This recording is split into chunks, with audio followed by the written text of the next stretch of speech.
Kasus mafia tanah terjadi di kota Makassar. Mirisnya, aset milik pemerintah yang dibangunkan sebuah sekolah, layanan kesehatan, jalanan, perkantoran menjadi sasaran. Bahkan komplotan mafia tanah mengklaim punya hak atas tanah tersebut dan mengambil langkah menggugat tiada henti. Sebanyak 145 tanah sekolah yang tak bersertifikat menjadi sasaran dan menjadi mangsa baru bagi oknum tak bertanggung jawab untuk menjadikan sebagai lahan bisnis. Memang kita lihat akhir-akhir ini yang banyak menjadi sorotan mengenai aset lahan yang di atasnya berdiri fasilitas umum dan fasilitas sosial, itu banyak yang diserbu, diserobot, bahkan ada yang digugat, bahkan ada juga yang sudah dimenangkan oleh pihak-pihak lain. Pemerintah Kota Makassar juga dipastikan bakal rugi besar jika tak bergerak cepat untuk menangani hal ini.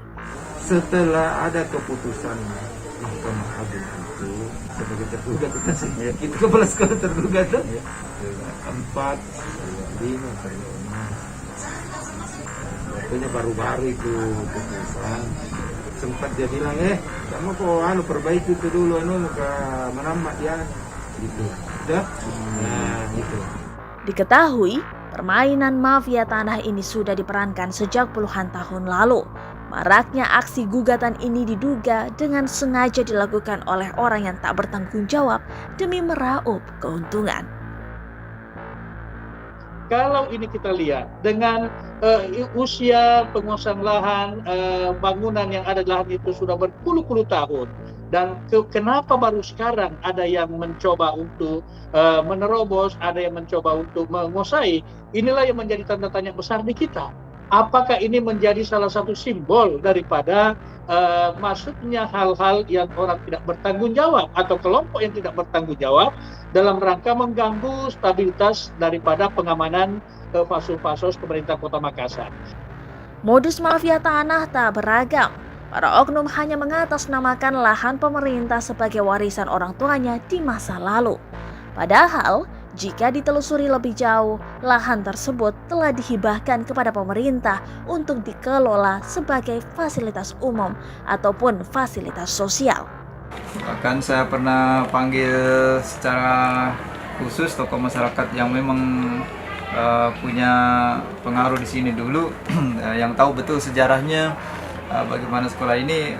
Beliau mengatakan bahwa memang tanah ini adalah memang dulu masih bibir pantai yang digunakan untuk tempat anak-anak bermain kalau lagi surut air. Kemudian lama-kelamaan digunakan ini untuk fasilitas sekolah. Ya. Sangat disayangkan, bidang aset belum sepenuhnya menelusuri benang merah dari masalah tersebut. Misalnya saja, SD Impres Mariso 1 yang mengalami kasus mafia tanah ini. Meski sudah berstatus hak milik, namun sayangnya sekolah ini belum memiliki sertifikat resmi. Status lahan SD Impres Mariso 1 itu berdasarkan penunjukan dari pemerintah Kota Makassar itu bahwa ini adalah memang tanah milik pemerintah Kota Makassar yang sudah ada papan namanya yang sudah resmi. Hanya saja untuk sertifikat masih dalam proses pengurusan.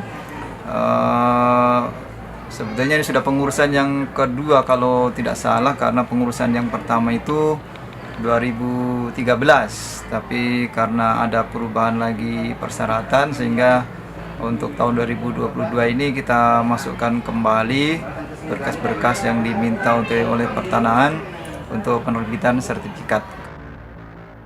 Sama halnya dengan SMP 24 Makassar yang menjadi sasaran mafia tanah. Padahal, tanah tersebut hanya berstatus pinjaman dari Universitas Negeri Makassar. Di tahun 1986 itu kemudian dibagi, PPSP ini menjadi SMP Negeri 24 Makassar, tetapi dalam status tanah masih kepunyaan IKIP Ujung Pandang atau sekarang Universitas Negeri Makassar. Itulah kenapa Pak, kami cukup kesulitan untuk membangun gedung atau sarana atau prasarana yang baru karena posisi kami adalah hanya sebagai hak guna bangunan. Mereka ini pun kebingungan mencari jawaban atas langkah yang akan diambil, sehingga menunggu putusan pemerintah Kota Makassar untuk segera menindaklanjuti dengan harapan mafia tanah gagal mengambil alih. Kepala Dinas Pendidikan Kota Makassar, Muhyiddin, dalam artikel yang terbit di portal Tribun Timur 9 Maret 2022 sempat mengungkapkan sengketa ini sudah terjadi berpuluh-puluh tahun lamanya. Untungnya, belum ada kejadian lahan sekolah yang betul-betul direbut oleh penggugat. Lahan tersebut tetap kembali di tangan pemerintah meskipun ada proses panjang yang harus ditempuh. Dinas Pendidikan akan terus pasang badan dengan mengumpulkan dokumen-dokumen untuk mengeluarkan bukti kepemilikan lahan. Namun hingga saat ini belum ada kejelasan pasti untuk pihak sekolah. Oleh karenanya kami berharap kepada pemerintah Kota Makassar mungkin bisa menjalin komunikasi dengan Universitas Negeri Makassar bagaimana baiknya menindaklanjuti lahan yang dipergunakan di SMP 24 Makassar. Mengingat jumlah guru dan tenaga tata usaha juga kami cukup besar, tenaga pendidik kami itu sekitar 65, kemudian tata usahanya sekitar 11. Jadi cukup banyak. Memang cukup berbanding dengan jumlah siswa. Jadi saya kira memang sangat disayangkan SMP Negeri 24 ini yang cukup besar itu misalnya tiba-tiba misalnya hal-hal yang kita tidak inginkan seperti diambil alih langsung oleh pihak UNM, kan kami akan bertugas dan mengajar di mana serta anak-anak yang demikian banyak itu 1027, 1024 itu akan dikemanakan. Jadi saya sangat berharap kepada pemerintah Kota Makassar untuk mungkin menjalin komunikasi dan menindaklanjuti persoalan lahan di SMP Negeri 24 Makassar. Kepala Dinas Pertahanan Kota Makassar Ahmad Namsom mengatakan 50% lahan tersebut telah bersertifikat. Sisanya masih dimaksimalkan dalam rangka pengamanan aset dengan sertifikat secara resmi di jajaran pemerintah Kota Makassar. Hal tersebut diungkapkannya saat live di YouTube Tribun Timur Senin 28 Februari 2022 lalu. Aset fasos pemerintah Kota Makassar secara menyeluruh kurang lebih 4.000. Dari 4.000 itu terbagi dua, ada lahan jalan, ada lahan non-jalan. Lahan jalan sekitar kurang lebih 3.000, lahan non-jalan kurang lebih 1.000. Dari sekian ini, itu sudah sekitar 50% bersertifikat. Ahmad Namsom mengatakan sekitar 10 aset fasilitas sosial masih bermasalah seperti sekolah.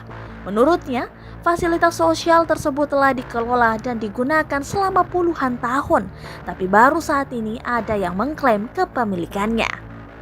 Sekarang ini di catatan kami ada kurang lebih 10 aset fasos kita berupa sekolah yang masih diklaim oleh orang-orang tertentu bahwa itu adalah kepunyaannya.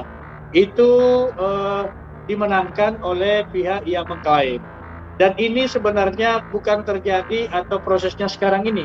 Ini adalah yang sudah bertahun-tahun sebelumnya, sehingga kami menganggap bahwa ini menjadi pertanda dan pelajaran berharga bagi kita bahwa yang sudah kita kuasai lama itu masih bisa lepas, tetapi kami tentu yang dapatkan dalam kondisi seperti sekarang ini, kami tentu tidak berdiam diri.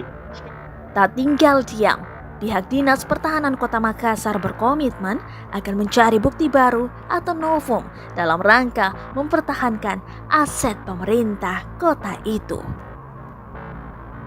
Sekali lagi tentu kami akan mencari bukti-bukti baru atau novum dalam rangka mempertahankan aset pemerintah kota itu, karena di prinsip kami semasih hajat dikandung badan, maka semasih itu pula ada peluang untuk kita berbuat terbaik dalam rangka memberi amanah bagi masyarakat Makassar, memberi amanah, memegang amanah dari pimpinan, dan insya Allah ini akan kami terus lakukan untuk mempertahankan aset pemerintah kota Makassar.